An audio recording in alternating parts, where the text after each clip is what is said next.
Materi kita akan tentang market and competitor analysis. So, what it is and how to conduct one. Kita akan kedatangan Kak Rio Ferdinand Kiantara, itu seorang CEO Advisia Group. Halo Kak Rio, apakah sudah hadir di sini? Halo, Halo Kak, selamat datang, selamat sore. Apa kabar nih kabarnya Kak? sore. Ini lagi kurang enak badan nih, tapi Oke, nggak apa-apa. Bisa. oke siap, tidak apa-apa Kak.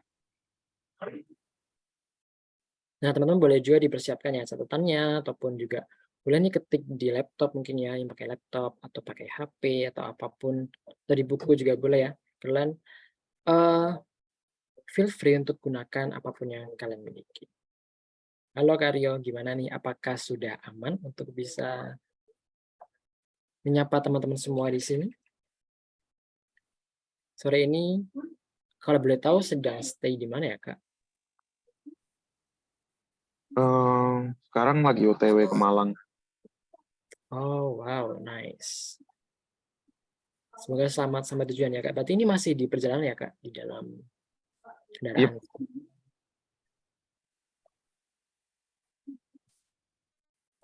Baik, baik. Terima kasih Kak Rio. Semoga sore hari ini masih semangat ya Kak untuk sharing-sharing ke kita semua dan hati-hati di jalan tentunya karena tadi katanya masih di jalan ya Kak untuk OTW ke Malang gitu. Semoga juga Yes. dilancarkan kegiatannya ke depan nanti. Nah, sore ini kita akan bahas nih Kak tentang market and competitor analysis. So what it is and how to conduct one. Boleh langsung aku akan serahkan ya Kak sesi waktu dan juga layar kepada Kak Rio untuk selanjutnya memaparkan materi pada teman-teman. Dipersilakan Kak Rio. Oke, thank you. Ya, thank you teman-teman. Thank you for the warm welcome-nya ya. Ya. Oke, ini kayak ya. Ini bukan file yang terakhir ya, nggak apa deh, sama aja. Ya, jadi halo semuanya, sorry banget nih. Lagi kurang enak badan kemarin habis kayak, aduh gitulah, baru selesai kerjaan dan ini lagi OTW kerjaan lagi. Tapi anyway, very nice to meeting you. Jadi ini disclaimer dulu, itu kelihatan ya ini materi yang aku ajarin ke anak S2. Jadi nanti kalau teman-teman di sini aku dengar rata-rata masih S1 ya. Jadi it's okay. Kalau misalnya nanti kecepatan atau apa, feel free to ask aja nanti ya. Jadi hari ini aku mungkin mau lebih ngajarin teman-teman buat gimana caranya kayak dari point of view strategic marketing. Jadi buat strategic marketing ini sebetulnya kayak pasti ya teman-teman kayak kayak zaman sekarang ini kan kita kayak selalu ada pertanyaan kan kayak sebagai seorang pebisnis tuh gimana sih cara kita buat bisa improve dari kondisi sekarang ataupun kalau kalian mau mulai itu gimana caranya kita memulai sebuah bisnis gitu-gitu ya terserah teman-teman sih. Jadi kayak istilahnya sebagai entrepreneur itu kan kita ada banyak opsi ya, baik itu teman-teman kerja di perusahaan pun I think this skill will be very important untuk kita selalu quote unquote stay ahead ke depannya gitu. Next. Mungkin kenalan dikit ya tadi kayak udah seperti mention abolition. Ya. Jadi biar lebih ngasih konteks, aku di sini alumni FEB UI dulu. Ada anak UI nggak ya di sini? Ada ya kayaknya ya. Halo yang ya dan aku aslinya dari Jawa Timur. Kalau pernah dengar ada ya aku dari desa sih jadi kayak mungkin kabupatennya aja dari Jember kalau pernah teman-teman dengar itu kayak di dekat Banyuwangi gitu. Dan puji Tuhan sekarang kayak lagi ngelakuin semacam apa ya istilah kayak building my own passion gitu di bidang research. Jadi sekarang bikin advisi ya.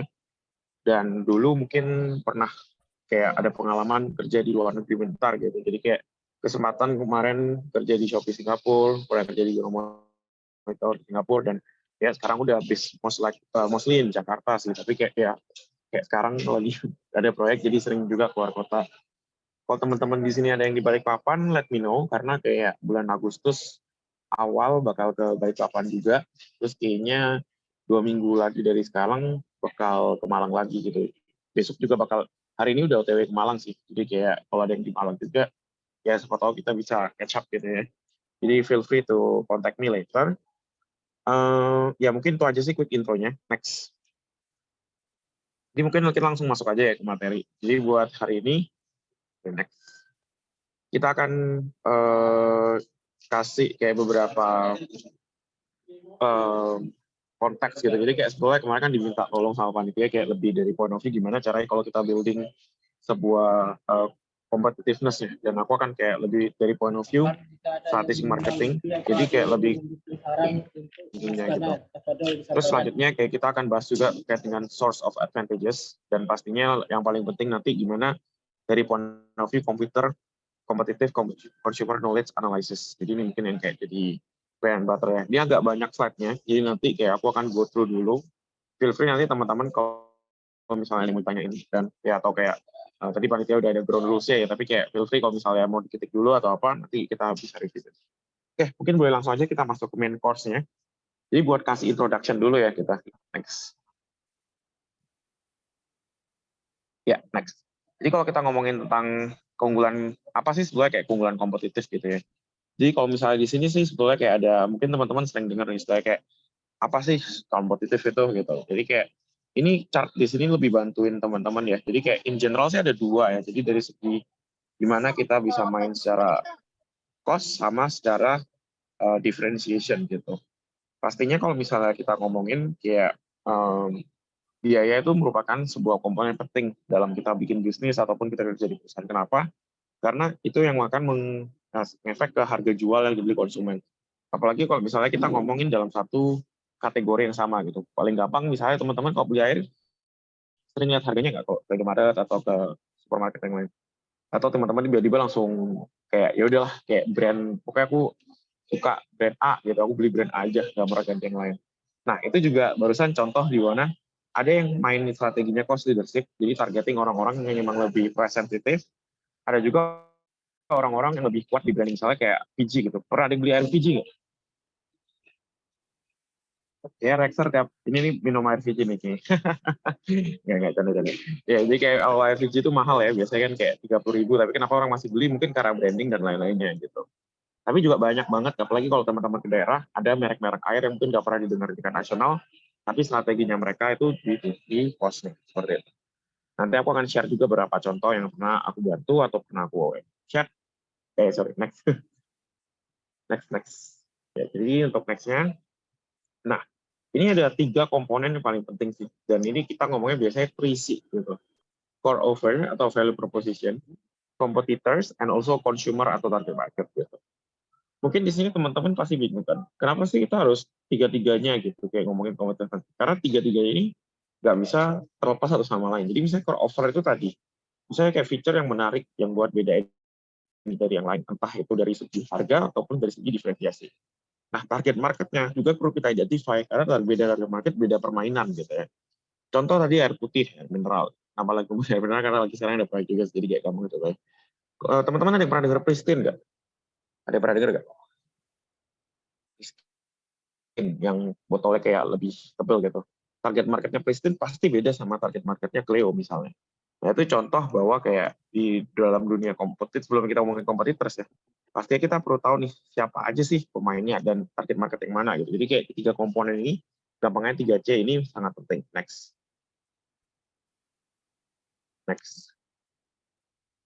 Oke, nah ini tadi yang aku udah kasih tahu ya. Ini mungkin aku nggak terlalu dalam karena ini materinya mentorku jadi agak ribet, tapi ini teman-teman bisa baca lagi. Next. Ya, next. Nah, sekarang yang paling penting sih sebetulnya kayak from strategy to execution. Ya. Jadi kayak kita gimana sih caranya ngomong kayak teman-teman kan pasti sering ya kayak aku lihat background-nya teman-teman ada yang entah teman-teman jadi konsultan atau jadi apa kayak pasti pengen tahu nih kayak pengen ataupun kalau kalian punya bisnis gitu pasti punya banyak ide. Nah, paling penting itu choose your strategy first. Cannot be anything to everyone. Walaupun tetap at the end of the day bisa jadi palu gada gitu ya, pernah denger istilah itu nggak, apa yang lu minta gue ada gitu. Tapi tetap kita bisa kayak harus tahu nih where to play, how to play. Itu sangat penting daripada kayak apa istilahnya kayak ada yang lain, karena kita pasti harus ada resources yang terbatas, jadi kita harus mikirin gimana strateginya, execution, dan ingat ya, no overnight success, semuanya itu pasti ada proses gitu, kayak nggak gampang mulai sesuatu ataupun itu ya pasti tiap orang ada ups and down-nya gitu ya. review, refine, and relaunch. Jadi kayak tetap semua itu learning journey. Dan ini kayak ada beberapa contoh cost leadership versus differentiation gitu. Teman-teman di sini yang sering dengerin AirAsia, naik pesawat mungkin pernah dengar strategi AirAsia sama Singapore Airlines. AirAsia strateginya lebih ke cost leadership, dia selalu berusaha paling murah. Dan kalau Singapore Airlines, dia strategi differentiation of premium services. Misalnya ada flexible economy gitu ya. Premium economy itu cuma ada di kayaknya Singapore Airlines, cara dia nge-brandingnya kayak, oh dia masih murah nih walaupun ya harusnya masih premium gitu.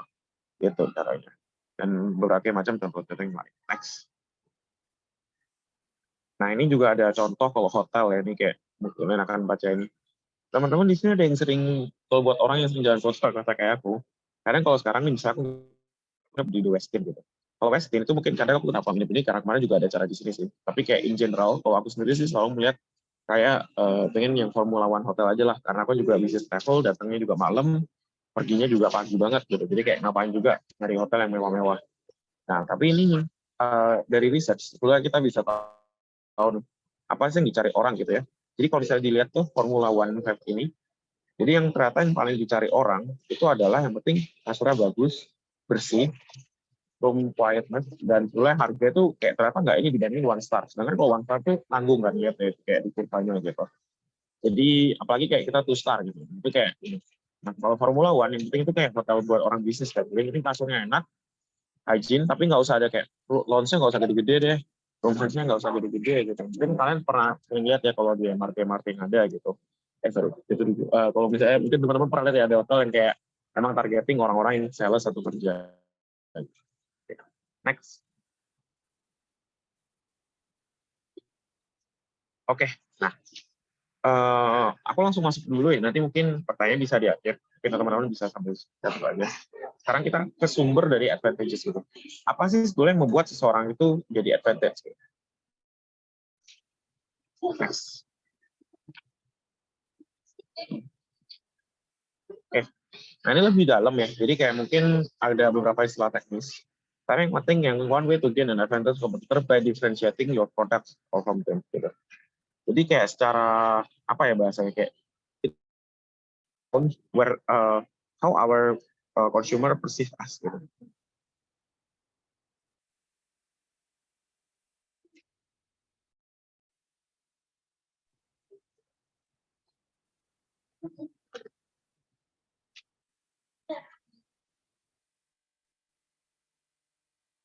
Halo Kak Rio, apakah Bentar-bentar ya. oh iya, oke. Baik, mungkin tunggu sebentar ya teman-teman karena ada sedikit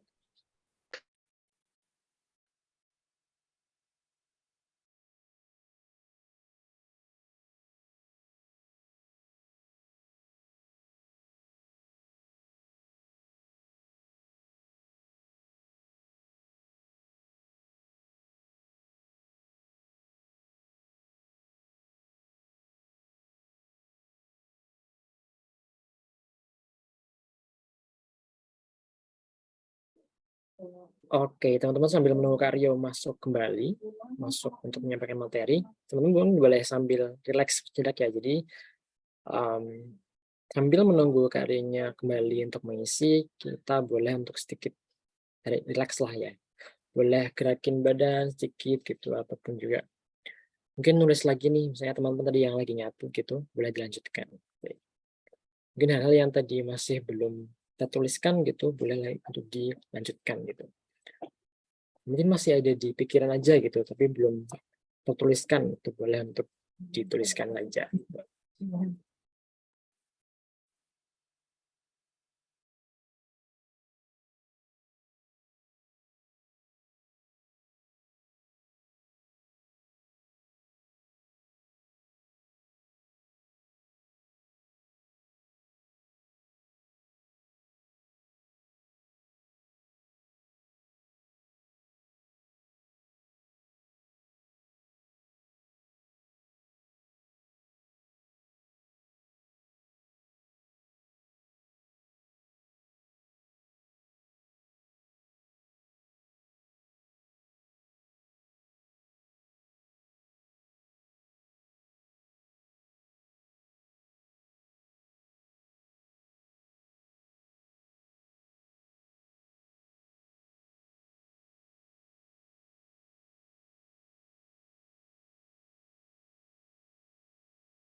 Oke, nah teman-teman tadi mungkin setelah kita sudah mendengar beberapa ya, jadi tadi yang pertama apa ya? Pertama adalah sebentar, aku mau nyontek dulu ya teman-teman.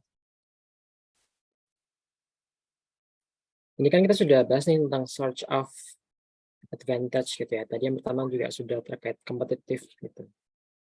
Teman-teman boleh untuk bisa mulai bertanya ya. Jadi tadi udah Kak Rio udah share tentang introduction to design thinking-nya itu dari kenapa sih kita perlu untuk buat analisis market atau kompetitor gitu kan. Gimana kita bisa membangun competitive advantage gitu dari sebuah bisnis. Nah, teman-teman jika ada kebingungan gitu dari materi tadi, mungkin boleh untuk mulai dipertanyakan ya di link slide-nya. Oke, Kak Rio, thank you for letting us know your concerns. Jadi, teman-teman, ini kita sambil nunggu juga ya, teman-teman boleh untuk tadi, boleh mulai tanyakan gitu pertanyaan yang mungkin sudah uh, terdapatkan gitu, apa ya, pertanyaan sudah muncul lah gitu ya di pikiran kalian, ataupun setelah melihat beberapa slide tadi itu.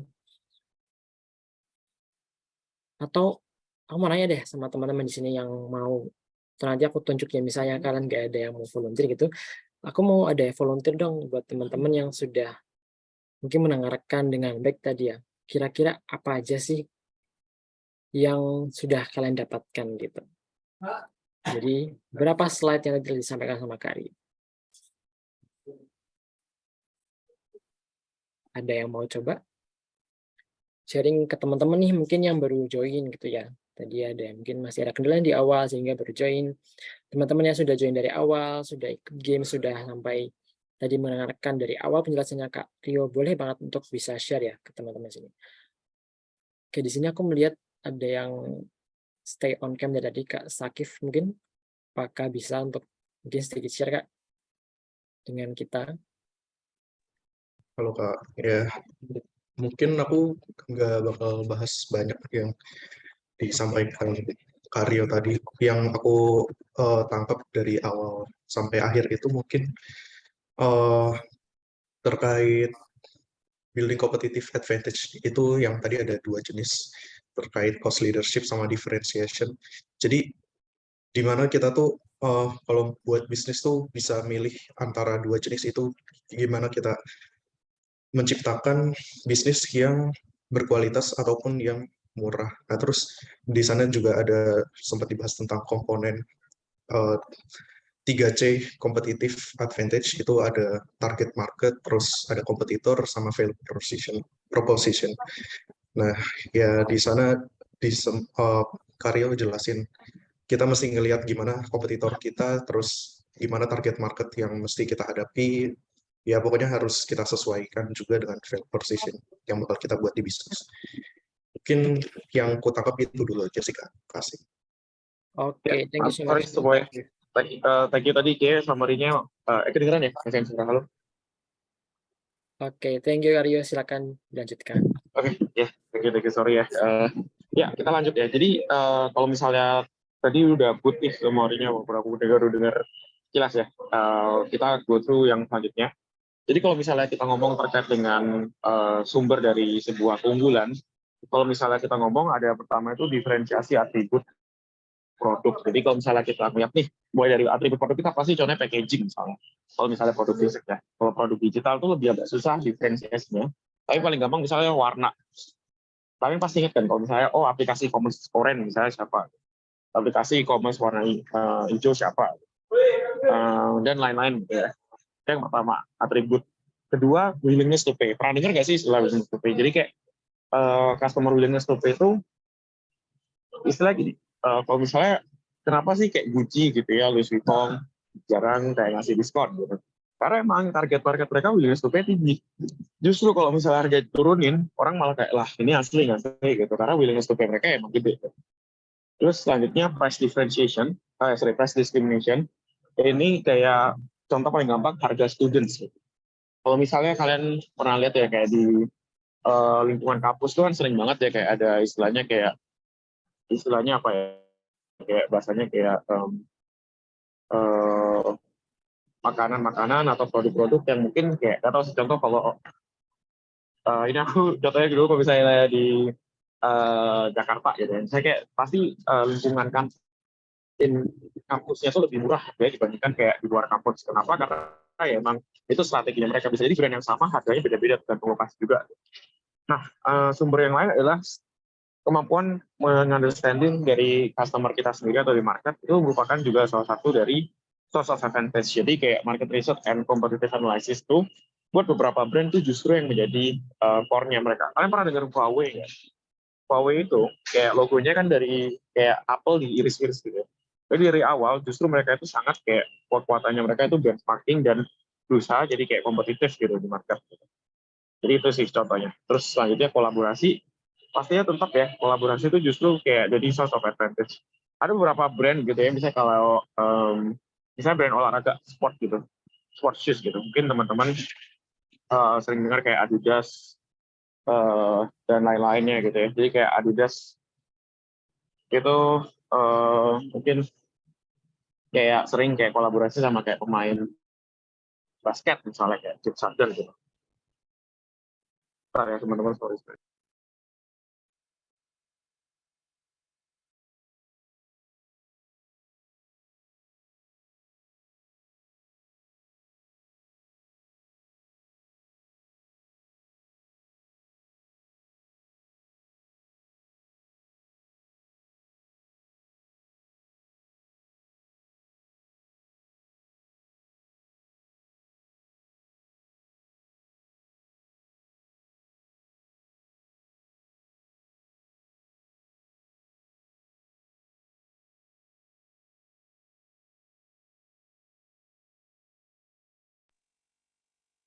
Oke, sorry, lanjut lagi ya. Jadi kalau misalnya kolaborasi itu misalnya seperti itu teman-teman.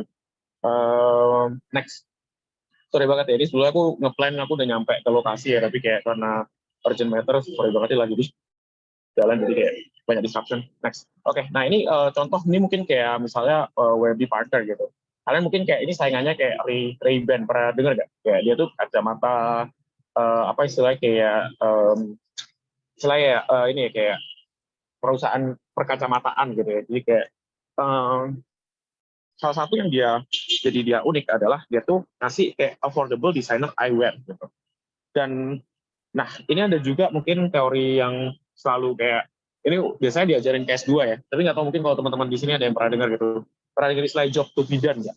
Sebenarnya teori ini bukan teori baru sih, tapi ini kayak teori yang dipopulerin sama apa ya bahasanya kayak orang-orang yang istilahnya udah kayak biasanya ini jadi kayak case study di MBA gitu.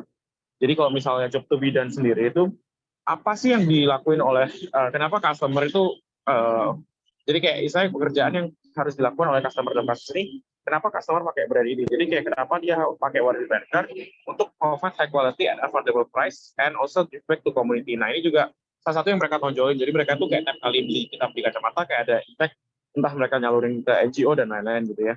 Nah itu tadi saingannya contohnya Ray-Ban, mungkin lebih gede Ray-Ban ya sebetulnya kalau di Indonesia atau Southeast Asia. Cuma ini adalah salah satu contoh yang menarik.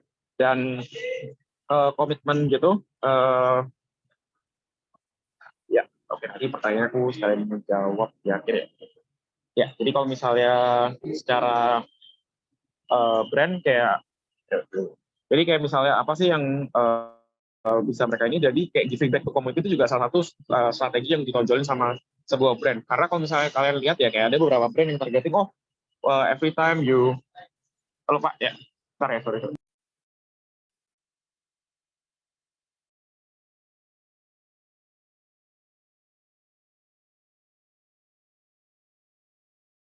Oke, nah teman-teman sambil menunggu lagi ya karyanya kembali, aku ingatkan jadi buat teman-teman yang sudah ada pertanyaan, mungkin boleh langsung aja ya diketik di Slido ya. Jadi sebisa mungkin boleh ditaruh di chat Zoom ini, tapi juga aku harapkan untuk teman-teman yang mau nanya bisa juga ditaruh di Slido ya. Aku share lagi. Nanti juga teman-teman dipersilakan untuk bisa raise hand. Oke Kak, silakan. Ya, lanjut ya. Ya, jadi next mungkin.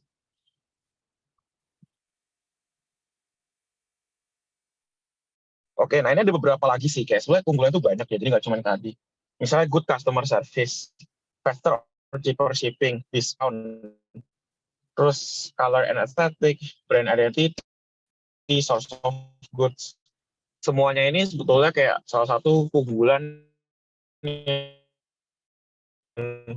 competitiveness gitu. Sebenarnya yang penting orang tahu kompetitif keunggulan kalian apa gitu. Kalau misalnya brandnya sendiri nggak bisa nge-convey, nggak bisa ngasih tahu keunggulan gue apa yang dibilang di Indonesia.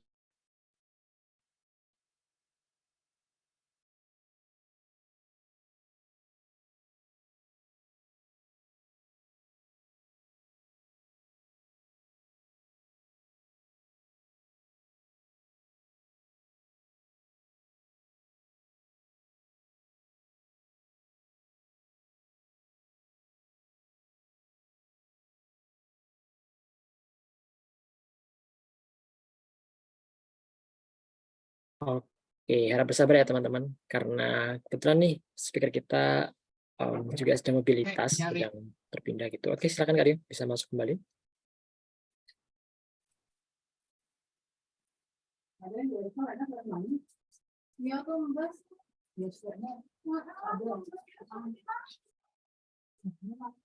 Ya, sorry teman-teman, mungkin sambil nunggu tadi aku tanya kayak nggak ke ini ya.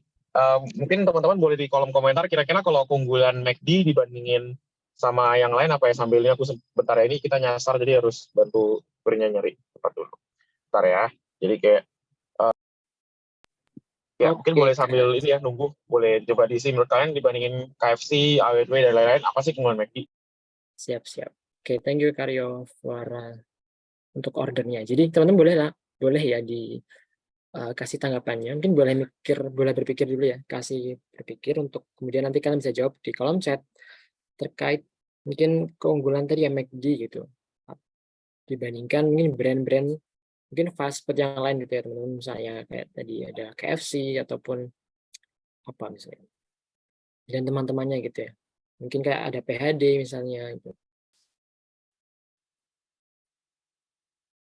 Ya ini nggak ada yang benar, nggak ada yang salah ya. Jadi boleh teman-teman coba pengen lihat aja sih jawabannya. Brand recognition menarik tuh. Target pasar yang jelas. Oke. Inovasi. Nah, burger. Oke, nah ini kan dari sini aja kita bisa ngeliat ya sebetulnya kayak advantages dari sebuah brand yang sama aja banyak yang beda-beda ya, tergantung juga dari respon konsumennya gitu. Cuma tadi aku lihat banyak banget yang nyebut brand identity. Ini kayak ada yang backgroundnya marketing juga ya, jadi pengen gini. Apa sih menurut teman-teman kayak brand identity-nya McD gitu ya, yang paling kuat gitu dibandingkan sama kompetitor yang lainnya? Mungkin ada yang mau komen gitu? What makes kayak McD atau istilah aspek brand apa yang kalian ingat dari McD? Logonya kah? Atau tadi kayak produknya? Nah, lagi kayak warna. Oh, menarik nih, warna. Badut. Oke, sip ya. Sip. Sip. Ya, banyak ya. Walaupun dulu kayak mungkin pas yang kecil kalau yang nggak suka badut, takut juga ya sama badut ya. Tasnya, oh menarik juga nih jawab tas. McD ada tas juga ya. Aku baru tahu tas. Oke, sip. Nah, kentang. Oke, ya. Jadi udah mulai banyak ya huruf M. Nah, dari sini sebenarnya kita bisa ngeliat ya. Next. Jadi mungkin kayak thank you semuanya. Thank you banget. Thank you. Next slide. Next slide. Ya, nah ini mungkin contoh. Sorry. Kayak di tempatku belum. Boleh balik yang Shopee tadi. Jadi ini salah satu contoh yang ada di Shopee gitu ya. Jadi kalau di Shopee sendiri, misalnya kayak apa sih yang membuat kayak keunggulan Shopee dibandingin yang lain gitu. Pas awal Shopee masuk ke market, targetnya dia itu beda teman-teman sama existing player-nya, yaitu Tokopedia, Blibli, sama si Bukalapak ya waktu itu. Lazada juga udah ada. Semuanya rata-rata targeting, enggak sih, Lazada juga Tokopedia atau Bukalapak dulu deh, waktu itu nomor 1 sama nomor 2. Semuanya yang waktu itu di Indonesia gede, mereka targetingnya lebih ke cowok teman-teman. Jadi kalau cara Shopee buat diferensiasinya, buat dapat keunggulan, dia lebih nargeting ke cewek. Jadi kayak produk-produk yang difokusin pertama-tama pasti beauty and fashion kebanyakan, atau enggak produk-produk yang emang mak-mak suka beli. Jadi kayak FMCG, termasuk kayak pet care, itu dulu kategori yang dikuatin. Instead of kayak Tokopedia, sama mungkin waktu itu juga ada JD, nguatinnya lebih ke electronics gitu ya. Kalau Bukalapak lebih kuat ke auto malah justru. Jadi itu salah satu keunggulan yang misalnya terlihat dari Shopee. Mobile first dibandingkan sama web based. Kalau teman-teman ingat dulu kebanyakan e-commerce web based ya. Pertama kan Kaskus FJB, pernah dengar mungkin ada yang nggak tahu, kalian generasi Kaskus nggak? Dulu aku masih sempat pakai Kaskus ya. Terus habis Kaskus FJB ada Facebook Marketplace. Dulu semuanya itu kayak based on kayak community yang web based. Instead of kayak Shopee, dia launching aplikasi. Dan dia juga content focus, jadi kayak banyak Shopee Live, Shopee Video, and live chat. Makanya sekarang juga head to head-nya sama TikTok ya. Promotion and discount ya, walaupun ya akhirnya semua ikut-ikut bakar duit. Influencer ya itu tergantung ya, mungkin kalian ingat beberapa influencer yang Shopee pernah pakai, dan juga partnering sama brand to sell good online. Jadi kayak salah satu yang dikencengin sama Shopee di awal adalah Shopee Mall. Jadi Shopee Mall itu contohnya dia partnering sama brand kayak Unilever atau Oppo atau apa, dan itu dia bikin Shopee Brand Day. Waktu itu di Indonesia itu jarang, dan akhirnya emang sekarang Tokopedia dan semuanya ikut-ikutan. Tapi pertama kali yang launching feature ini juga salah satunya Shopee gitu. Next. Nah, ini mungkin kayak kita agak deep dive dikit. Jadi sebenarnya kalau willingness to pay, ini mungkin ada contohnya ya. Jadi kayak willingness to pay itu kayak seberapa mau orang bayar. Bisa jadi kayak di atas ability to pay-nya orang kadang gitu. Dan biasanya itu bentuknya emang price range, dan itu dalam bentuk kayak contoh nih, kayak willingness to pay kalian buat makan makanan kayak McD itu misalnya 100.000 per sekali makan, contoh gitu.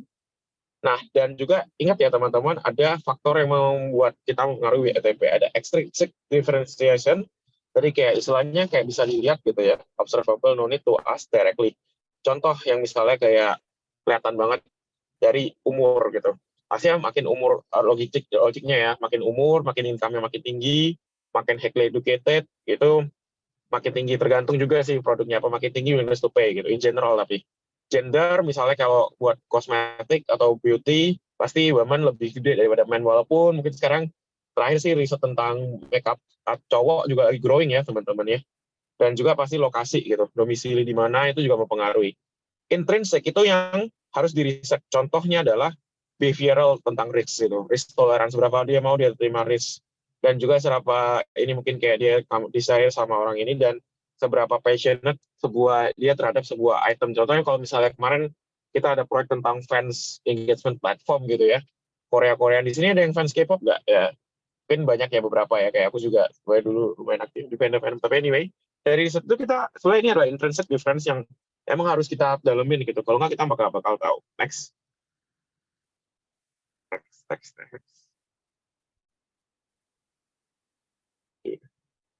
Nah, ini mungkin nanti kayak terlalu detail, tapi nanti kalau kalian ada yang mau ditanyain, boleh. Ini ada contoh beberapa sih cara kita customer with willingness to pay gitu. Next.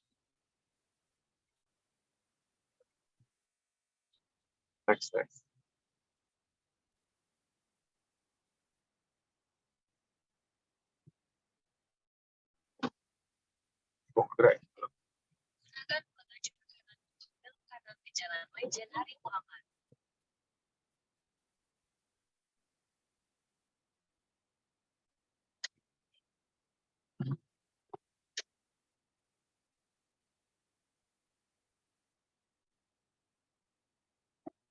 Oke, sorry. Nah, udah kedengeran ya? Halo semuanya, tadi lost ya? Halo. Ada. Halo.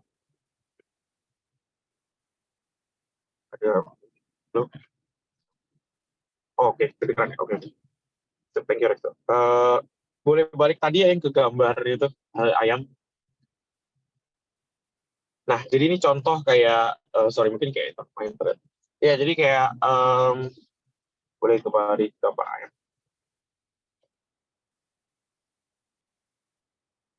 Yang tadi nah, jadi kalau misalnya kalian aku kasih contoh gambar kayak gini ya, kalian kalau misalnya aku tanya berapa mau sih kalian bayar gitu, kayak ini kan kira-kira bisa jawab gak?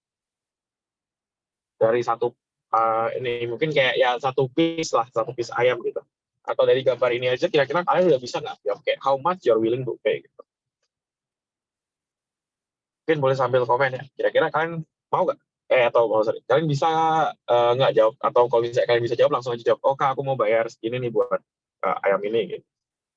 Oke, 20.000 kelihatannya. Oke, thank you 25. Oh, Ini barusan sebenarnya kalau bisa kita lakuin di ini ya, makanya kalau nanyain price ini nanti kayak udah ada teknisnya, ada yang 15, ada yang beda. Sip, thank you. Jadi kalau misalnya kadang kita itu ada namanya response bias ya. Jadi kalau kita ngeliat jawaban orang lain kadang ikut-ikutan deh gitu. Apalagi orang Indonesia itu orangnya lebih homogenus ya. Jadi lebih suka nggak mau kelihatan gitu. Jadi kayak kadang kalau yang lain jawab sebelumnya itu. Ya kan teori sedikit aja. Oke, next. Thank you semuanya. Oh, ada yang spesifik 22.000 ya. Kayak itu sangat ini dia kayak udah ada spending budgetnya nih kayaknya. Oke. Nah, mungkin ini contoh kalau teman-teman pernah dengar Moon Chicken ya. Jadi kalau misalnya Moon Chicken dibandingin sama yang lain, jadi kayak dia tuh emang ini istilahnya kayak pakai strategi namanya head marketing, di mana kayak dia berusaha ngetrenkan dari produknya sendiri gitu. Jadi kok orang makan Moon Chicken itu bukan karena ayamnya gitu, tapi karena brandingnya gitu.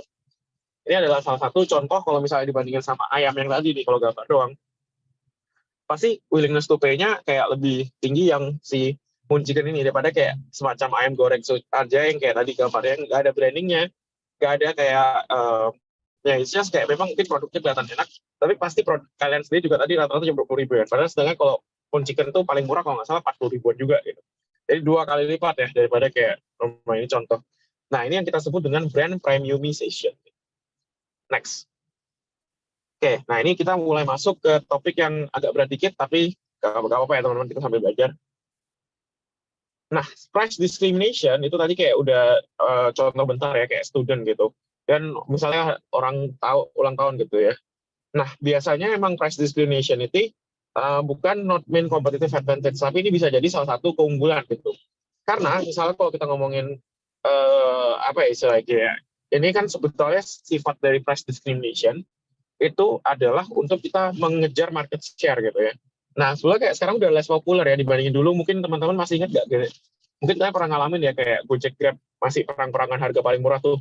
Pernah ada yang bayar Rp1 nggak gitu. Kayak dulu aku pernah dapat tuh kayak 100.000 gitu. Waktu Gojek awal-awal masuk ya, koromanya masih kenceng-kencengan gitu. Ini salah satu contoh bahwa emang kalau ini jadi competitive advantage justru malah agak susah ya. Gratis ongkir pun akhirnya semuanya udah masih ada sih, tapi kayak nggak sekenceng-kenceng dulu lah ya gratis ongkirnya gitu. Oke, mungkin boleh next. Next.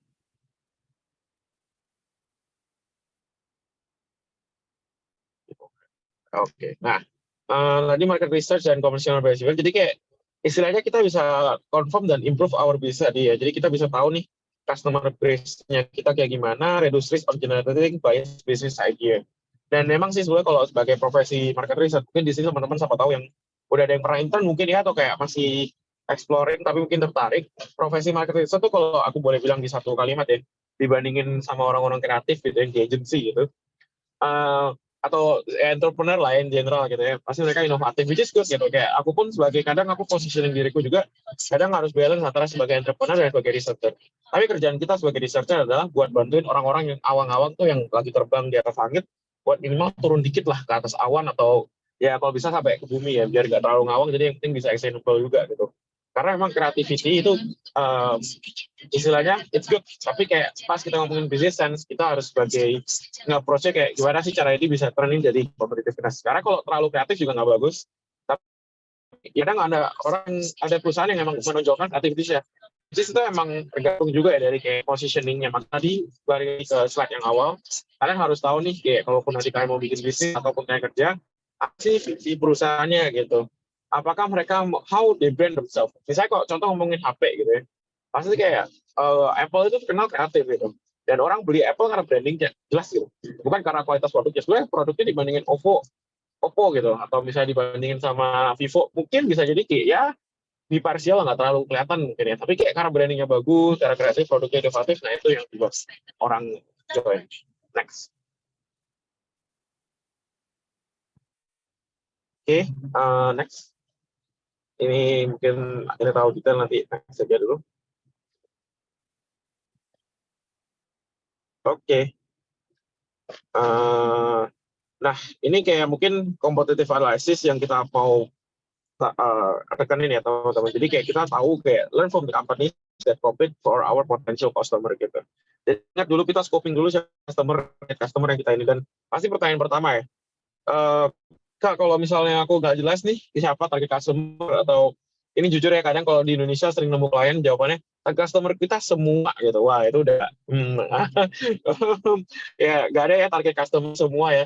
Emang mungkin ada satu holding perusahaan yang target customer-nya bisa jadi semua, dalam real kutip ya, kayak kalau di market research atau kayak di dunia riset sih nggak ada istilah semua ya. Semua itu kayak ya pasti ada lah yang orang yang nggak lu target gitu. Kalau target semua lu emang ya, even kayak ngomongin something yang generally orang suka es krim gitu ya. Pasti es krim juga ada yang target kayak oh ya yang non vegan friendly, vegan friendly, tetap ada komunitas yang tetap atau istilahnya kayak profil yang kita target lah gitu.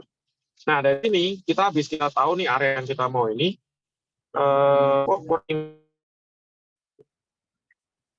Mungkin lanjut dulu aja deh kalau kayak gitu. Next. Aku mau ngasih banyak tadi aja sih. Next. Oke, nah contoh klienku ya, ini buat kalian sendiri ya, ini nggak usah disebar gitu. Jadi kayak ini contoh dari market research, kita nemuin bahwa klien kita itu emang feature yang perlu diimprove adalah business matching, business landing, dan juga feature according to the unit gitu. Waktu itu kita lakuin survei sama interview teman-teman. Next. Belok sedikit kiri menuju jalan tol satelit.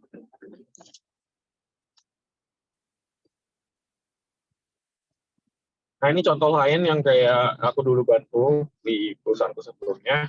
Jadi kalau misalnya salon pas gitu ya. Nah ini kita validasi sebetulnya kayak salon pas emang terkenalnya di Indonesia koyo ya. Mungkin itu nama ininya patch gitu ya, nama di bahasa Inggrisnya. Itu yang jadi kekuatannya sound pass. Walaupun sound pass main di kayak BAM, nggak tahu ya teman-teman pakai sound pass atau enggak, kebanyakan memang orang tua coba. Kalau aku sendiri sih kadang sering pakai. Itu kayak itulah jadi keunggulan dari itu. Next. Oke, tadi yang lain. Next. Jalan tol satelit. Oke, ini collaboration. Next, mungkin langsung aja contohnya aja biar kalian lebih gampang. Next. Next.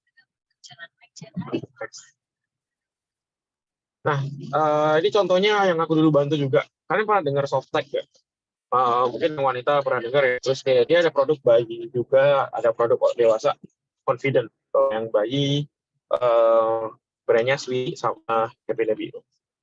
Jadi ini contohnya, Kimberly Clark itu perusahaan konglomerat, kalian bisa search sendiri ya. Dia itu kayak hygiene dari US paling gede lah, salah satunya dia produksi tisu macam-macam. Nah dari sini si Kimberly, kenapa akhirnya akuisisi Softtech? Jadi Softtech itu sekarang bukan perusahaan Indonesia lagi ya teman-teman. Dia udah dibeli sama perusahaan Amerika lah mayoritas gitu.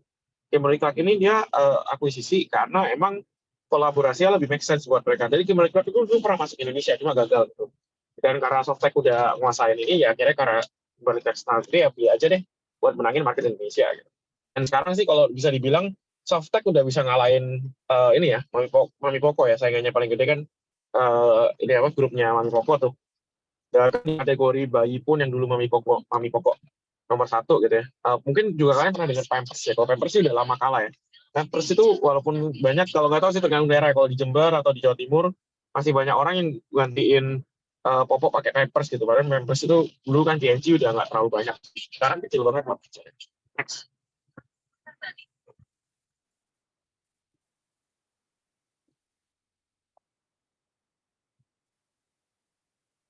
Kiri ke jalan.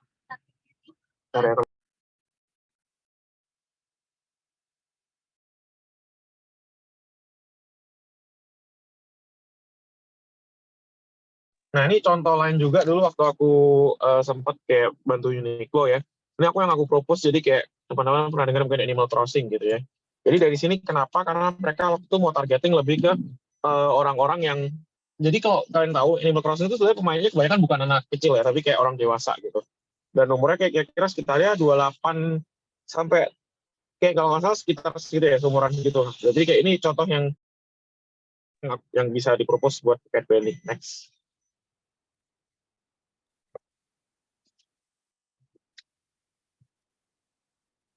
Mungkin nggak sempat ya buat ini. Mungkin aku stop dulu. Teman-teman boleh nanti kayak sambil baca ini ya. Bentar ya, aku kayak harus nge-guiding sebenarnya dulu. Ya. Yuk, lanjut aja dulu. Thank you semuanya. Boleh balik ke panitia. Oke, thank you so much Karyo atas sharing-sharing dan juga ya sharing ya insightful banget dari kita semua terkait competitive advantage tadi, terus juga ada banyak ngasih tahu kita tentang sampel-sampel case dari perusahaan juga produk-produk yang real gitu ya teman-teman. Nah sekarang supaya teman-teman lebih paham lagi gitu, lebih bisa mengeluarkan apa yang ada di kepala dan juga kebingungan teman-teman, bisa banget untuk bisa ditanyakan di Slido berikut. Jadi di link intip.in/mentoring3 week 1 Q&A.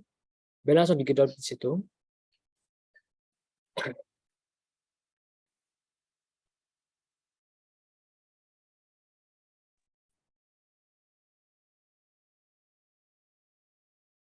Oke, sorry. Oke, jadi boleh untuk panitia mungkin boleh di-share juga ya dari link Slido-nya. Operator. Oke, ini udah ada banyak pertanyaan juga ya, teman-teman. Mungkin kita mulai dari yang paling atas. Oh ya, sebelumnya maaf Karya, apakah masih standby Kak untuk bisa Q&A?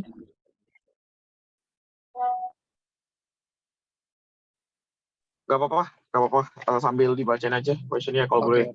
Soalnya sambil ngarahin ini kayak agak Oke, bacain aja. Thank you. Thank you Kak. Jadi pertama dari ada Siti Fatimah Zahra nih Kak, pertanyaannya, saya tertarik dengan profesi market research. Nah, apakah boleh ceritakan nih Kak perjalanan karir Kakak? Kemudian bagaimana metode belajarnya agar bisa ekspor di bidang tersebut nih Kak? Oke. Sebetulnya kalau dibilang profesi market research itu apa ya? Sekalian jawab mungkin ya. Kalau aku sendiri sih sebetulnya kayak market research yang nggak terlalu kayak traditional ways gitu ya. Jadi dulu aku S1-nya akuntansi teman-teman, bukan marketing gitu. Jadi kayak belajar baru banget sih. Jadi kayak mungkin bisa jawab ya kayak kalau belajarnya gimana sih? Soalnya kalau kita ngomongin market research, ya putar balik di sini Pak. Jadi kayak kalau kita ngomongin, oh ini nggak bisa. Sih, maju lagi. Jadi kalau kita ngomongin profesi market research, itu yang paling penting juga kayak gimana caranya sebenarnya kita kayak belajar behavior orang dan ada kayak elemen datanya. Sebenarnya kalau aku sendiri dulu tuh tertarik masuk karena emang interest banget sih sama belajar tentang data gitu. Jadi konteks dikit dulu waktu intern pertamaku itu dapatnya di ya salah satu yang terkait dengan ini ya yang kayak nyambung kalau ditanya karirku gimana. Dulu pertama kali itu dapat di IBM. Kalau teman-teman pernah dengar IBM itu kayak dia dulu salah satu perusahaan paling tua lah di bidang komputer gitu. Dari situ aku belajar kayak data itu apa sih gitu ya, ilmu tentang terkait dengan pengelolaan data dan lain-lain. Nah, aku sadar bahwa sebenarnya di Indonesia itu pain points paling banyak adalah nyari datanya. Makanya pas itu aku coba nyari internship yang awalnya nyari internship sih. Tapi karena waktu itu di perusahaan ini Euromonitor mereka nggak bisa terima internship, mereka justru nawarin aku jadi kayak freelance consultant walaupun memang sebetulnya syaratnya sih harusnya udah yang experience ya. Cuma ya they want to test me lah. Jadi sebetulnya waktu itu teman-teman jujur kayak aku dites kayak normal ya. Jadi kayak first interviewnya, sebelum first testnya itu kayak dikasih, aku masih inget banget ada 2 case study. Satu case study yang dikasih waktu lebih lama gitu, kayak 1 hari. Satunya itu kayak dalam setengah jam ada 5 soal dan soalnya itu agak susah ya. Contoh pertanyaan masih inget, kayak berapa besar market share dari minuman non alkohol di sebuah stadion olahraga. Gimana cara aku metodenya? Nah, karena belajar apa ya, jadi kayak dulu waktu intern di data science, itu sering diajarin tentang misalnya kayak isu tree atau kayak kita memilah-milah kayak sebuah data mengkategorisasikan lah. Jadi kayak waktu itu ingat pertanyaannya kan non-alcoholic drink kan. Artinya pertama caraku harus ngulangin dulu dong kayak karena kan kalau di luar negeri ya konteksnya pasti stadion olahraga itu jualan ini ya apa istilahnya jualan minuman beralkohol. Jadi kayak di minuman beralkohol ini ke apa yang aku kurangin dulu misalnya kayak gitu. Nah selanjutnya kayak ya tes selanjutnya itu kayak case interview gitu ya. Jadi kayak kita dikasih prepare 1 hari buat ngakuin riset eksternal. Waktu itu aku dapat kayak tentang coffee specialty. Jadi kayak coffee specialty itu kayak kopi kenangan, kopi fore gitu-gitu ya teman-teman. Jadi dia bukan kopi yang premium banget tuh, bukannya kayak di cafe, tapi juga at the same time bukan RTD coffee yang kayak Nescafe dan kawan-kawannya gitu. Jadi dari situ sebetulnya aku belajar sih kayak oke, kayak gimana cara. Walaupun waktu itu aku dikasih tahu sama ya akhirnya kayak sama seniorku ya waktu aku keterima. Sebenarnya analisisku itu kayak kata mereka kayak masih kayak sebetulnya. Cuma yang paling penting kalau dari market research yang buat teman-teman tahu itu logik berpikir aja sih. Jadi kayak walaupun angkanya soalnya kayak kita ngomong misalnya market share-nya atau market size-nya satu juta dolar misalnya gitu random angka gitu. Yang paling penting alasan kita kemana gitu. Jadi gitu sih. Awal dari situ akhirnya dari Euromonitor aku dapat offer Shopee. Nah, itu pertama kali aku sebenarnya masuk ke tim namanya tuh product researcher ya teman-teman. Jadi benar-benar kayak kita nge-review produk-produk yang ada di Shopee, gimana cara kita improve dan improve overall customer experience. Jadi ilmuku lebih ke UX ya, bukan UI. UI itu lebih ke design, user interface. Nah, tapi karena aku juga waktu itu di Shopee lagi ada beberapa inisiatif, aku diminta juga membantu tim lain yang namanya Trust and Safety. Justru malah aku setelah 5 bulanan di Shopee, jadi kayak I spend most of my time lebih ke policy gitu. Jadi namanya product policy. Jadi kayak kita ngurusin kayak hal-hal terkait kebijakan yang pastinya kita juga lakuin riset ya, tapi risetnya lebih dari segi policy. Jadi itu belajar baru, beda baru sih. Nah, sebelum itu juga pernah juga waktu kuliah ada join riset yang lebih spesialis namanya market entry. Jadi kayak profesi market research tuh in general mungkin kayak ada 3 ya kalau aku bisa ngomongin. Satu itu lebih ke technical market research. Jadi itu yang biasanya orang-orang jadi kayak back end gitu ya, kayak coders, yang bukan orang lapangan lah istilahnya. Jadi kayak jadi analis gitu. Ada itu yang pertama, technical market research. Kedua ada orang yang fieldwork market research. Yang kebanyakan orang-orang kayak di Nielsen tuh. Pernah nggak kalian ke toko tiba-tiba ada orang yang pakai baju Nielsen terus ya bentar ya Bu saya interview. Nah bentar ya Pak saya interview. Itu contoh orang-orang di fieldwork. Bentar ya teman-teman aku.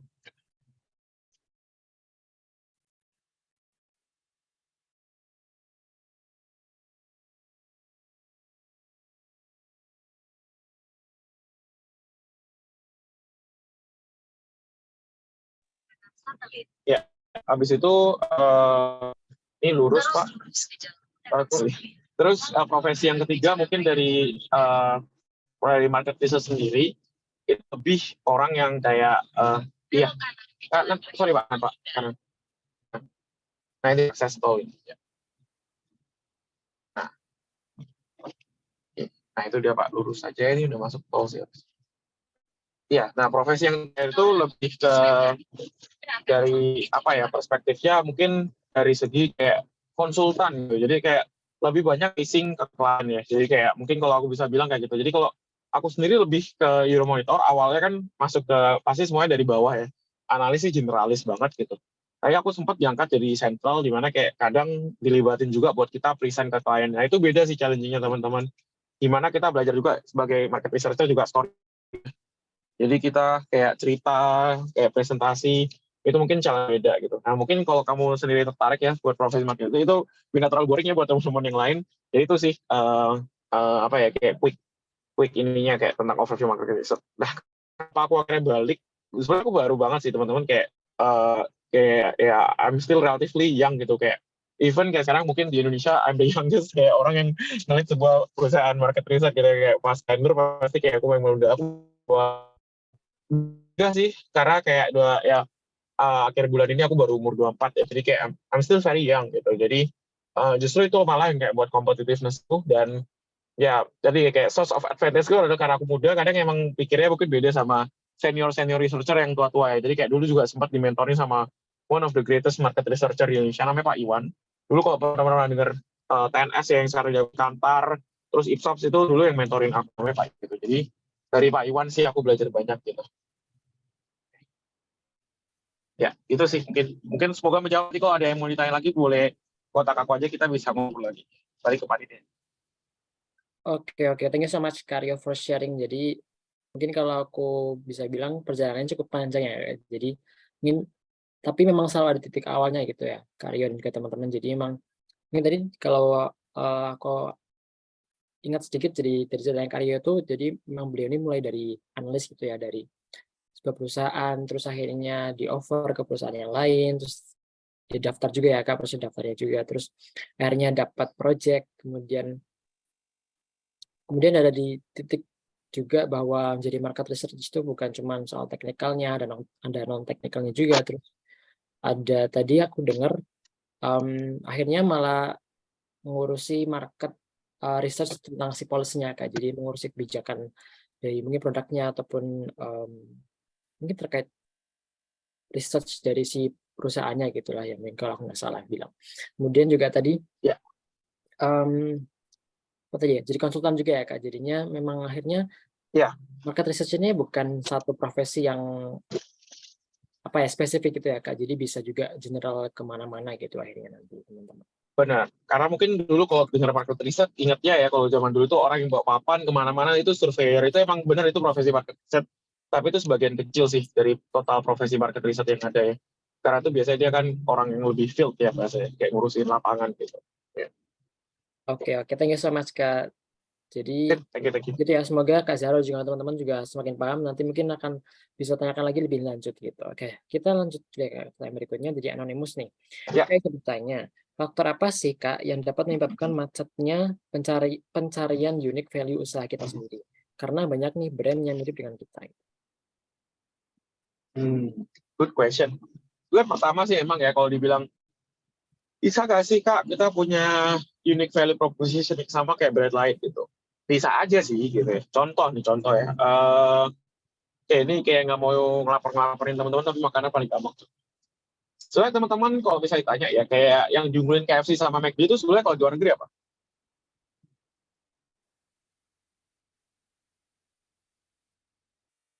Atau Burger King deh, Burger King sama McD, sama-sama burger kan di luar. Tapi di Indonesia, fun fact ya, kira-kira kenapa Burger King bikin ayam gitu? Karena emang ayam itu yang kayak masih majority orang suka gitu. Jadi makanya kayak itulah yang terjadi. Jadi kayak pertanyaan kenapa sih, apa sih kayak susahnya kita nyari universal proposition? Ya kadang karena emang banyak brand yang kayak pasti ya sebagai owner kita punya egoisme gitu. Aku mau saya punya advisnya, aku pengen kayak gini, pengen itu. It's okay, it's normal for us as being entrepreneur. Tapi di sisi lain, sebagai market researcher atau sebagai seorang yang pakai quote-unquote scientific gitu ya, kayak mikir yang organisasional, kita harus sadar bahwa kadang kalau misalnya brand identity kita, brand strategi kita, dan communication whatever gitu, itu memang yang mungkin menurut kita ideal tapi kenyataannya nggak diterima konsumen, jangan batu, bahasanya gitu sih. Jadi banyak juga kayak brand yang mati karena kebatuan dari, jujur ya, I found many kayak, ini bukannya kayak menjelekkan orang Indonesia, tapi kayak gak cuma orang Indonesia sih, aku ketemu orang Singapura juga, tapi rata-rata brand owner itu kadang nggak separate themselves sebagai kayak di posisi yang objektif. Jadi kayak terlalu enggak kok, I already make I have the best cake in the whole Jakarta misalnya. No one can beat my taste. Oke, good. Tapi kayak ternyata di perut konsumen nggak sih, kayak ada kue yang menurutnya gitu. Ini penting kita makanya terlalu ngelakuin product testing, perlu kita ngelakuin metode yang lebih saintifik buat kita istilahnya kayak nggak terlalu egois gitu ya, sebagai kalau kita menjadi pengusaha gitu. Bukan menjawab ya, jadi kayak kadang kita perlu juga nih dengerin orang lain atau enggak, paling gampang sih dengerin our user ya, karena kalau banyak juga brand yang nggak mau dengerin user mereka sendiri gitu. Bagusnya dari brand-brand yang menurutku gede ya, kayak Traveloka, Shopee, itu salah satu brand yang menurutku emang data driven banget. Jadi apapun mereka nggak nanya ke user, mereka selalu lakukan itu dan bisa. Dan jujur Tokopedia juga sih, karena head of research ya Tokopedia kebetulan my friend ya, jadi kayak backgroundnya sama gitu, jadi kayak sama-sama di monitor dulu. Jadi I know her sih personally, dan dia emang sekarang lagi belajar lah buat nge-educate ya orang-orang di Tokopedia biar lebih data driven gitu. Karena emang kadang itu semau orang gitu ya, even kayak di perusahaan yang tech, kaget kan, ini bukan ngejelekin satu brand ya, tapi dia cerita aja sih. Dan menurutku sekarang memang mungkin semuanya udah mulai data-driven. Tapi kalau ngomongin kayak perusahaan yang lebih kecil, kan teman-teman tanya, Kak, I don't have the budget to do research gitu. How can I kayak understand ya? Simple, just do a small scale research gitu. Bahasanya kayak nggak usah ngejebar kayak ya kalau Tokopedia user ya jutaan kan harus cari responden ya. Tapi kalau kalian juga baru ya nggak usah banyak-banyak lah, cari kayak 30 atau enggak. Kalau nggak bisa 30 pun coba aja 5, 10, tapi please jangan family and friends ya. Kalau tanya kalian sih biasanya pasti bias kan. Apalagi kayak makan, enak, dikasih gratis ya, siapa yang bilang nggak enak ya kan? Gitu. Jadi kayak that's the thing sih. Oke, semoga menjawab ya.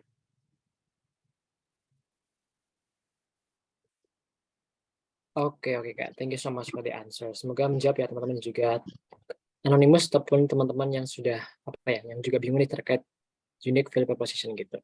Oke, kita next question. Jadi dari Purwo Ayu, Kak. Ya gini, bagaimana cara menentukan target pasar untuk bisnis kita, Kak? Apakah dari target khusus ke general atau langsung in general dari awal gitu? In case ini adalah bisnis pemula gitu, Kak. Oke, jawabannya tergantung gitu. Pasti kalau konsultan jawabnya gitu. Cuma gini, kalian pernah dengar istilah kayak mending jadi ikan kecil di kolam besar atau menjadi ikan besar di kolam kecil, atau enggak kalian menjadi kayak bahasa research-nya itu the tallest of the dwarf gitu, yang paling tinggi dari para kurcaci gitu. Istilahnya semua paribahasa itu ngomong bahwa terserah kalian mau playing-nya di mana. Apakah buruk jadi ikan kecil di kolam besar? Enggak sih, bisa juga hidup gitu, jamnya juga jadi ikan. Jadi mending atau enggak mending yang kolam yang kecil tapi kita jadi ikan gede, ya nggak apa-apa, serah gitu. Jadi pertanyaannya adalah kayak di positioning kita gimana. Coba kalau kita ngomongin general sama khusus, pasti tergantung juga ya dari teman-teman yang um, punya, pasti gini, kita resources kan pasti terbatas ya, minimal kalau bukan duit, misalnya kayak sama tau kalian ada yang uangnya nggak terbatas lah, who knows gitu. Tapi saya waktu itu terbatas jelas. Nggak mungkin kita nge-launching semua produk at the same time atau targetin semua orang at the same time gitu. Kenapa? Nggak make sense. Secara fokus kita nggak ada budget fokus dan lain-lain. Tapi kalau terlalu spesifik ya bisa jadi, tapi gini ya, tergantung ya. Contoh kayak I have a client gitu, baju sport ibu hamil. Jelas targetnya dia tuh bukan general ibu hamil, tapi kayak ibu hamil yang masih sport, dan sportnya lumayan ekstrim ya. Benar-benar kalian pernah lihat nggak yang udah hamil berapa bulan dia masih yoga, masih jogging, ya, lari kecil gitu ya bahasanya. Nah itu ada target khususnya. It's super niche tapi it's very successful in Indonesia gitu. Contohnya. Atau enggak bubur bayi rasa enggak ini kemarin terlalu ini sih. Enggak usah konsepnya ini. Oh, atau enggak ini nih klien terbaruku nih. Jadi ini yang lain. Oke, es krim rasa asin gitu misalnya gitu. Kayak bukan cuma salted ya kayak apa tuh salted apa yang salted karamel atau bukan yang kayak ice salt gitu. Tapi benar-benar rasanya contoh kayak rasa gado-gado. Es krim rasa ya jangan dipikirin kayak bentuknya gimana. Anggap kayak bentuk kayak es gitu. Nah contoh kayak gitu tuh. Itu ya jadi targeting niche people yang kayak emang orang yang pecinta rasa aneh gitu. Tapi still target market. Nah, pertanyaannya, mending yang mana ya? Tergantung, tapi my rule of thumb, aku ya, at the end of the day, kalian itulah yang punya target marketnya kalian sendiri. Gitu. Apakah kalian mau main kayak ya udahlah, aku cukup kok hidup dengan 20 konsumen per bulan misalnya. It's fine gitu. Atau enggak, mending aku kejar aja quantity tapi offering lower price. Tergantung, semuanya itu of thumb. Yang paling penting saranku ya, kita harus tetap revisit sih. Jadi kalau kalian awalnya mau targeting yang lebih menurut kalian lebih khusus boleh, tapi kok kayak nggak make sense ya, atau kayak bisnis gue gini aja udah coba aja mulai target yang baru, atau kok general tapi kok akhirnya nggak ada gregetnya ya udah mungkin mulai kecilin lagi nih skopnya. Jadi itu cara kalian ini, karena dua-duanya menurutku nggak ada yang salah entry point-nya gitu. Kalau tadi kalian tanyakan sebagai pebisnis pemula, nggak ada yang salah gitu sih. Oke, thank you so much Karyo. Jadi overall ini aku bisa tangkap adalah kita juga depends gitu ya, maksudnya untuk mengambil target market gitu misalnya tadi ataupun kompetitor gitu ya. Dalam materi ini juga kan bahas itu. Jadi teman-teman juga nanti nih pada saat akan bikin bisnisnya gitu ya. Kita kan goal dari program ini juga pastinya teman-teman sekarang diminta untuk bikin bisnis. Nah, di situ juga teman-teman mulai memproyeksikan gitu ya. Kira-kira target seperti apa gitu yang akan kita ambil. Oke, thank you so much Kak. Nah, mungkin one last question ya. Jadi aku akan persilakan kepada teman-teman misalnya ada yang mau raise hand langsung boleh supaya interaktif gitu sama Kak Aryo langsung. Apakah ada yang mau? Aku hitung sampai 5 mungkin. Kalau nggak ada, aku baca lagi dari Slido ya. 1, 2, 3, 4, 4,5, 4. Oke, 5. Jadi nggak ada ya yang mau raise hand. Oke. Oke, ada Kak Purwa. Ada yang angkat tangan tuh. Silakan. Oke, silakan boleh pertanyakan. Kak Purwa dari ITS. Baik, Pak. Robo ya, ITS. Halo. Ya, halo, silakan. Baik, terima kasih atas kesempatan yang telah diberikan. Perkenalkan nama saya Pro Ayu. Ini saya ingin bertanya. Misalkan saya mau membuat bisnis gitu. Misalkan saya mau menyediakan platform. Sorry, suaranya agak kurang jelas ya, boleh ini jatuh ya. Iya, mungkin boleh lebih dekat lagi ngomong device PC-nya gitu, karena agak melambat suaranya. Saya sudah terdengar. Nah, better ya, jelas. Oke, better. Baik, terima kasih atas kesempatannya. Perkenalkan nama saya Pro Ayu dari IPS. Saya itu ada Nah, rencananya Oke. itu saya mau buat platform. Nah, saya tuh bingungnya untuk platform ini di awal-awal buat mempermudah untuk membuat proposal, misalkan untuk mencari data, itu untuk target pasarnya itu dikhususkan misalkan di suatu tempat atau langsung in general misalkan di Indonesia gitu ya Kak. Jadi untuk target pasar yang pertama itu dari saya masih sedikit kurang paham. Bisa dikhususkan seperti contoh mungkin ambil dari satu daerah atau mungkin bisa langsung yang secara general. Oke, nangkap. Ya, kalau contoh gairah sih, saranku tetap ya, lihat dulu kapasitas kalian. Kalau emang kalian masih, apalagi tadi plan idea doang ya, it's more realistic kalian targeting satu daerah sih daripada kalian langsung, wah kita langsung pak 10 daerah gitu. Apalagi langsung, kecuali kalau misalnya klien gue BNI, dia mau langsung targeting 5 daerah provinsi baru ya make sense, karena emang skillnya udah gede ya. Jadi kalau di konteksnya kamu, mungkin ya lebih make sense kayak just focus on the one single region. Even kayak gak usah ngomongin provinsi atau kota deh. Satu kecamatan aja difokusin itu lebih make sense gitu. Saya lu mau bikin apa gitu kayak bisnis apapun lah makanan gitu. Buka aja satu cabang dulu gitu. Jadi kayak yang difokusin daerah itu aja gitu. Walaupun mungkin sekarang kan tapi ada online ya kayak jadi kan nggak ada batasan geografi ya bisa aja sih. Cuma kayak lebih make sense bahwa lu lebih targeting gitu. Karena itu semua kaitannya sama resource. Ya, semua jawab ya. Iya.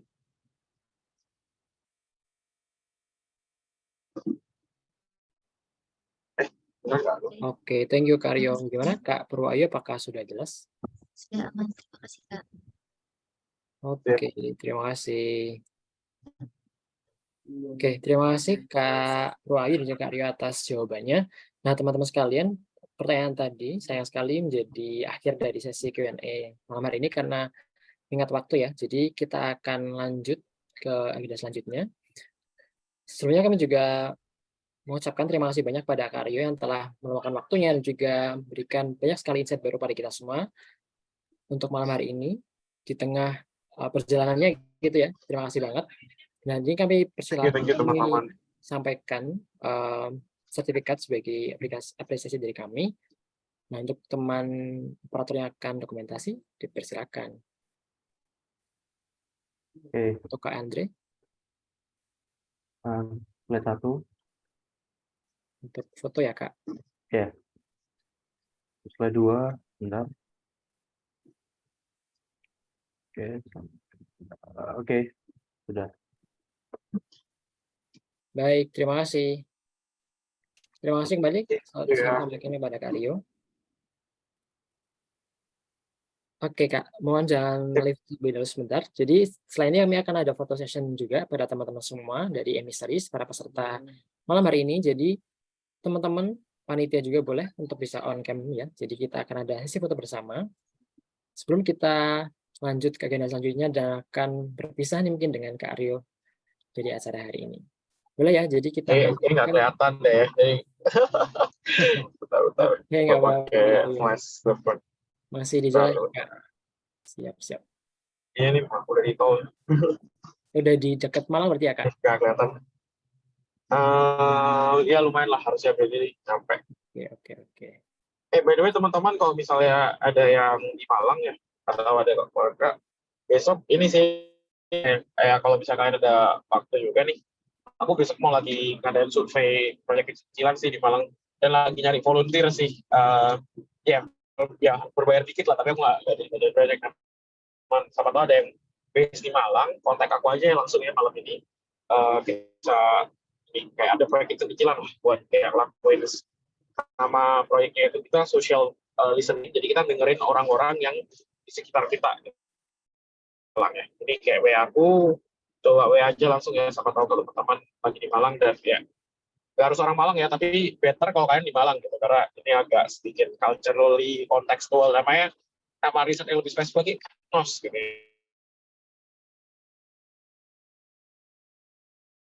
Jadi kita siapa tahu ada yang tertarik bisa langsung ya WA aku ya. Thank you semuanya. Oke, thank you so much, Kak, untuk infonya. Jadi teman-teman yang dari Budi mungkin ya di Malang boleh untuk kontak nanti Kak Rio setelah ini. Mungkin Kak Rio boleh drop kontak Instagramnya atau LinkedIn mungkin di chat ya, Kak? WA aja ya kalau Instagram. Ini lagi, tapi nggak apa maksudnya kalau ini aku kasih Instagramku, kasih ini ya LinkedIn, search aja nama Rio Ferdinand Center. Nah, itu terus apalagi ya LinkedIn Rio Ferdinand Center.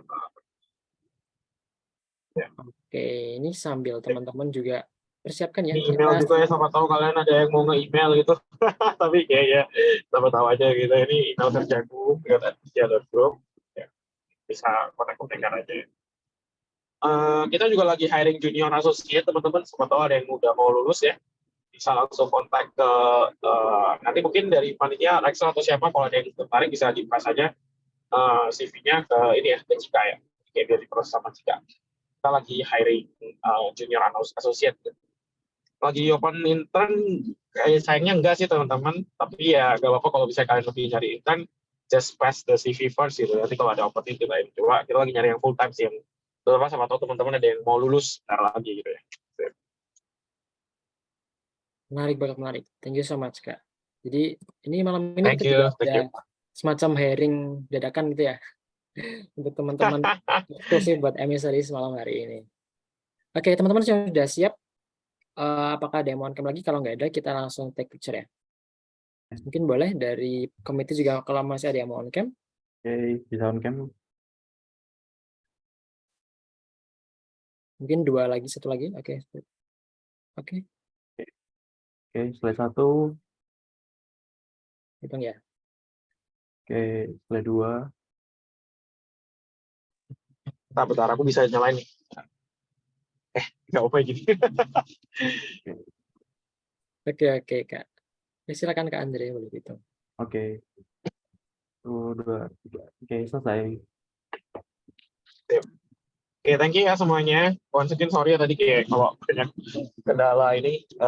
Tapi anyway, nice to meet you all dan sukses terus ya buat Nexter sama teman-teman sama semua timnya ya. Good luck di the next session-nya. Ini udah boleh langsung live ya? Halo? Oh ya, sorry Kak, masih kami. Boleh Kak, silakan jika ada pertanyaan boleh live dulu ya. Ya, thank you ya semuanya. Stay safe, bye-bye. See you Ya, in the next see time. you on another opportunity Kak. Oke, teman-teman sekalian, terima kasih yang sudah antusias dengan acara tadi, sesi utama itu ya. Dari diskusi kita dengan Kak Rio mengenai market and competitor analysis. Nah, seperti yang juga kami telah umumkan kemarin ya, jadi sesi kemarin buat yang sudah datang pasti tahu kita ada group announcement, jadi teman-teman yang belum tahu boleh dicek sekarang, jadi di di intip.in/weekly task team, jadi di situ ada daftar nama kalian serta kelompok, jadi untuk minggu ini kami akan ada tugas gitu ya, akan ada semacam challenge lah buat teman-teman semua, jadi supaya semangat dan juga semakin menggunakan ilmu-ilmunya dalam proyek yang nyata gitu. Kami akan berikan sebuah challenge gitu. Boleh ke next slide, Kak? Apa ya kira-kira? Mungkin tadi ada yang sempat menebak-nebak. Oke, jadi kami akan memberikan sebuah challenge nih, atau tugas ya pada teman-teman. Jadi buat sebuah ide bisnis ya dalam kelompok dengan tema yang bebas nih. Jadi bisa fashion, F&B, service, entertainment, ataupun lainnya termasuk environmental. Jadi ciptakan sebuah BMC yaitu Business Model Canvas dan lengkapilah segmen-segmen di dalamnya secara benar lengkap. Nah, kalian juga udah bisa mulai cek ya di guideline-nya itu di intip.in/guide week 1 task juga sudah kami share di kolom chat sama panitia. Setelah ini, emisir dapat bergabung nih dalam breakout room. Jadi setelah ini kami akan ada break, kemudian akan ada breakout room session buat teman-teman kelompok untuk bisa berdiskusi nih dalam kelompok untuk mulai mengerjakan BMC-nya.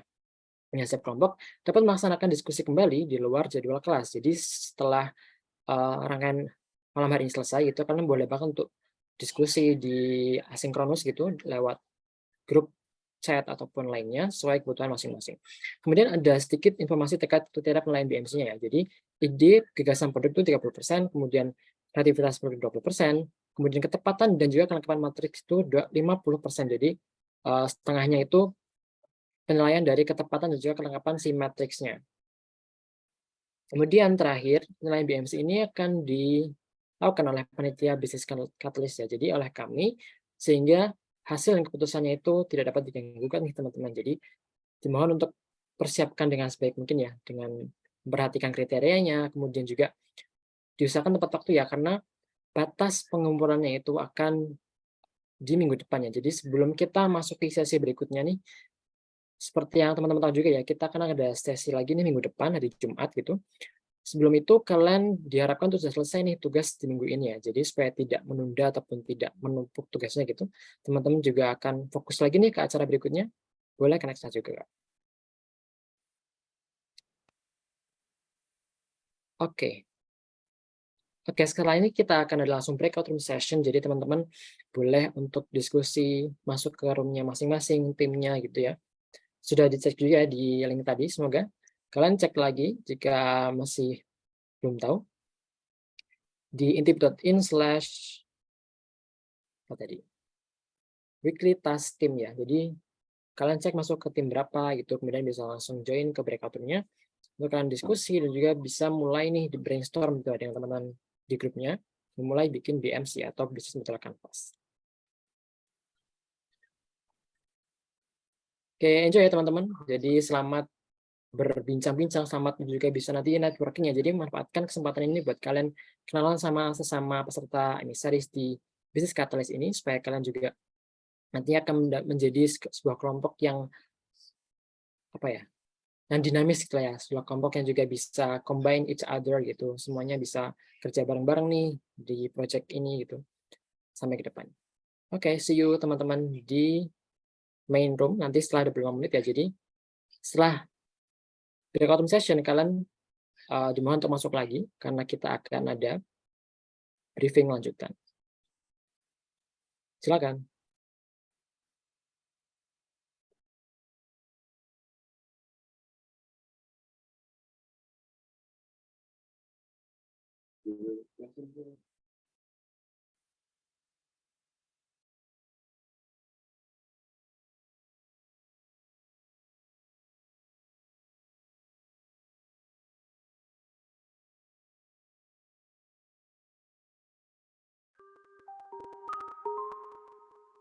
I've been hearing symphonies. Before all I heard was silence.